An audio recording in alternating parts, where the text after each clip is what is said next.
You're looking for your next product role, and you keep reading about all the ways AI can help you. There's these AI-powered tools out there, but if you're using it the wrong way, you might be slowing down your search at best or damaging your chances at worst. In this video, I'm going to walk you through 6 different ways AI could be failing you in your job search. And make sure you check out the last one, because not only will I help you understand the wrong way to do it, I've also got something special that I'll share that'll help you do it the right way. Hi there, I'm James Gadaka. I've helped hundreds of product managers navigate the job market and land roles at companies that they're genuinely excited about. I've also even built AI products myself, including when I was a PM at Amazon working on Alexa for years. Now, over the past 2 years alone, I've worked with product managers who secured offers at Meta, Apple, and high-growth startups across Europe and North America. And what I've noticed is this: too many product managers are struggling, and I keep encountering folks who are relying on AI for the wrong things. So today, I'm going to help you get it sorted. So let's get into it. Number 1 are AI match scores and compatibility ratings. You've probably seen these, right? You upload your CV or resume, you paste in a job description, and the AI will spit out a percentage. 78% match, 65% match, whatever it is. And it feels helpful, right? Feels like you're making a very data-driven decision about where to apply. LinkedIn even has their own version of this. If you've ever gotten a top job picks for you email or notification suggesting something that's way off, you're not alone. But here's the thing. These scores are giving you false confidence. They're based on keyword matching and a surface-level pattern recognition. They don't account for all the nuances of what the hiring manager is actually looking for or how a recruiter evaluates a resume when deciding to interview someone. I had a client who was making dozens of little CV and resume tweaks, chasing 90% match scores and applying only to where the AI told him he was a great fit. 3 months later, he had nothing to show for it. So when we dug into his CV and resume with a human lens, it was really easy to see what was missing, right? Because too often generic AI or even trained AI for this specific use case still isn't specific enough for product managers. So we ended up making changes to his CV using the best practices I've written about and shared online, and he's reliably getting interviews now and just ignoring those match scores completely. So you can stop letting AI tell you whether you're a good fit or chasing a match score. You know your experience better than any algorithm. All right, next up is having AI write your cover letter. Because look, I get it. Cover letters, they're tedious. And every application form has a place for you to add one. So you're applying to dozens of roles. And this idea of having ChatGPT or Claude write them for you is really tempting. And it's really easy for someone to tell you to start doing that. But look, cover letters written by AI, they lack authenticity and personal voice. Recruiters and hiring managers, they can spot them a mile away. And when they do, it just tells them that you didn't care enough to write it yourself. Not just that, but most recruiters and hiring managers never even read them. I had one client, Desmond. He created his own custom GPT, trained on all of his writing, trained on all of his experience and skills, and he could quickly, within a few minutes, get a tailored cover letter for every job he applied to.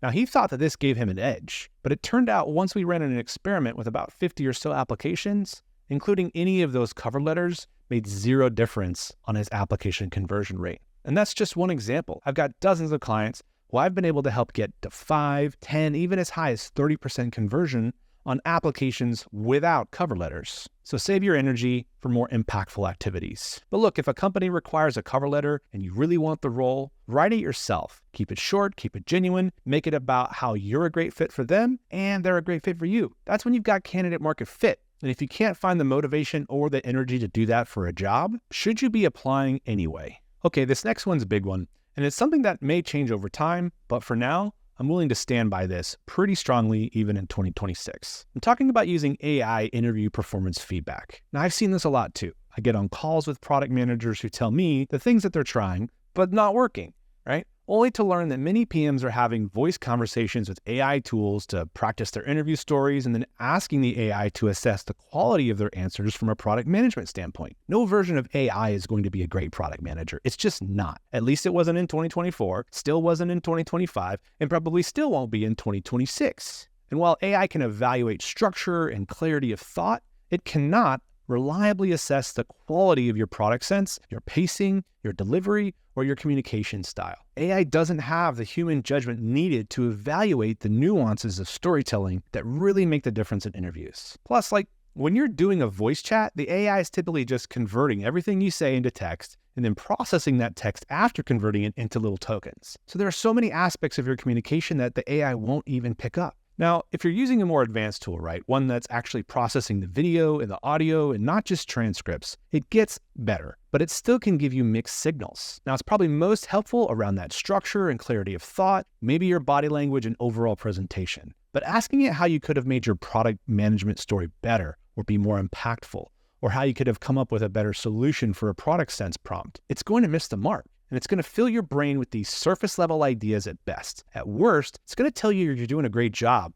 even though a hiring manager will listen to what that AI said and think it was bland, costing you the interview. I worked with Heather, a lead product manager, who was struggling with her interview prep. She'd been using AI to practice and she kept getting the same generic feedback. Your answer is clear and well structured, but she wasn't landing offers. So when we did a mock interview together, I immediately saw the issue. Her stories were fine on paper, but she was rushing through the most important parts and really underselling her impact. And that's something AI typically won't catch. If you want helpful, actionable feedback on your interview performance, you need a human, ideally someone who understands product management and knows what hiring managers are looking for, or have been one themselves, right? Now that said, AI can be helpful for interview prep in other ways. For example, I've built a custom GPT that helps you develop your star stories, asking you all kinds of questions to really get to the right level of detail and impact. I share it with clients in my job search accelerator and also anyone I work with one-on-one. Check the link in the description if you want to learn more about any of that. Another good example here is just using AI to have someone to practice with. This is just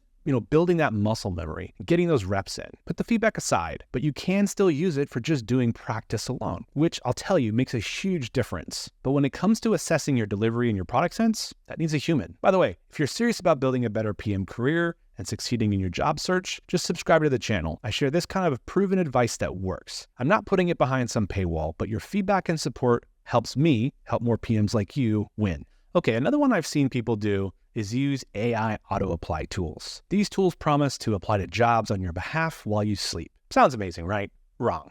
Using AI to mass apply to jobs creates multiple problems. First, it overwhelms recruiters with irrelevant applications. That's part of why the job market is so much worse than years in the past. Second, it can damage your reputation when you apply to roles that you're not actually suited for. It also shows a complete lack of genuine interest in specific companies, which they're going to ask about when they interview you. And finally, it might just be sharing your information with companies who are collecting it for purposes other than hiring. So when you offload this judgment call to AI, it's going to make mistakes. One of my clients told me he'd used one of these tools and applied to over 300 roles in a month. He got 2 responses, both rejections. And so when we shifted his strategy to applying to 10 carefully selected roles per week with tailored CVs and personalized outreach, his response rate jumped to 20%. Quality over quantity wins in job searching in this market every single time, and I'll stand by that. All right, so if we go back to the topic of AI ghostwriting, right? I've seen probably over 1,000 terrible resumes the last couple of years where untrained AI has been used to write content. And look, AI content can be brilliant when used properly for optimizing and polishing your CV. I built a custom GPT to do this, right? Again, specifically for product managers. My clients use it all the time to tighten their bullet points and another one for improving their professional summary. But using it to write your CV from scratch, just by striking up a new chat with Claude or Gemini, that's a mistake. You end up with a generic resume that follows bad advice, like including a skills section or putting your education details at the top. These types of strategies on resumes simply don't get the results you want as a product manager. And AI can mix up facts or it can include skills you don't even possess. I've seen resumes where ChatGPT added programming languages the candidate had never used or claimed experience with tools that they'd never touched just because it was in the job description. So you want to use more intentionally trained AI as a writing partner and not a ghostwriter. You write the first draft and then you let trained AI help you refine it. Again, I've built and refined my own custom GPTs that help with this. One's called the XYZ Bullet Writer, right? It helps you turn your experience into impact-focused CV bullets using the same framework that Google teaches. Another one I built was called the SOAR Summary Generator. This helps you craft your professional summary using a framework that I've taught my clients who've landed interviews and roles at companies like Stripe, Meta, Anthropic, Geico, and plenty more. Now, these GPTs work with you instead of doing it all for you. And look, if you want to see more examples of AI tools that actually do work and have helped hundreds of PMs land their next role, just leave a comment down below. I'll put together another video on that. This brings us to the last one, using AI to research interview processes. Look, AI can be incredibly useful for researching a company. You can ask it about the stages, the types of questions they ask, what the company values in candidates, and it's a really helpful starting point. But here's, again, what I see constantly. PMs using generic AI prompts and getting back surface-level information or outdated advice. Or worse, like the AI just hallucinates details about the process, right? Things that aren't accurate, and you walk into the interview prepared for the wrong things. The problem is that without the right prompts and safeguards, AI gives you generic information. They'll tell you the same thing about every product manager interview.